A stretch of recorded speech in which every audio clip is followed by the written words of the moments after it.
that is the cam position sensor, and it's actually stuck on the hood.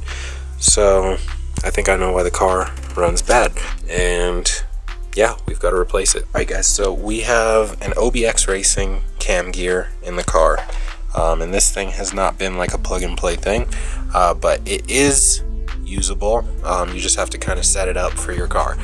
So first thing, it does not come with a timing mark, so you have to figure that out.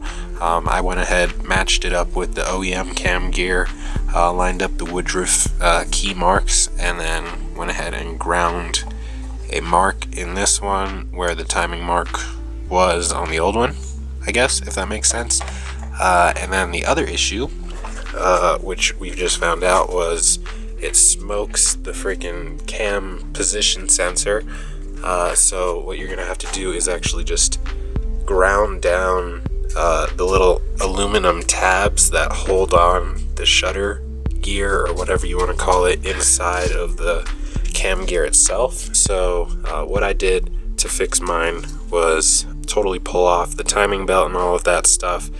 The gear had to come off, and then we installed the new cam position sensor, and then while that was off, we went ahead and ground down the aluminum pins that were making contact with the sensor little magnet piece. So everything should be all good, and we have a new one in here, and this car should be ready to rip. So we will take you inside. I have the old one out, as well as the old sensor, and I will give you guys a little information and kind of show you what I'm talking about so you get a better understanding.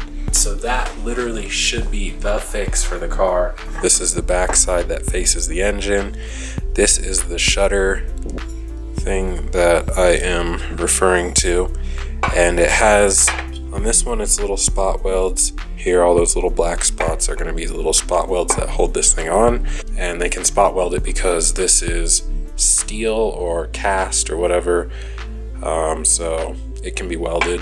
The other one is an aluminum gear, so the metal shutter can't be welded on, so they used aluminum like pins or rivets that go through, and they hold this piece in place. The magnet would sit on the inside here, and this would sit kind of below it, so each of these little shutter pieces would go in between, and the little rivets that they use to hold this on the new gear just totally ripped this off of this whole sensor assembly thing. So luckily I saw it chilling in my engine bay, otherwise we'd be chasing problems with this car. So the car's back together, the old parts are out, the new parts are in, and they should be working good. We will take it on a drive another day, so it'll be pretty cool. So peace out, guys.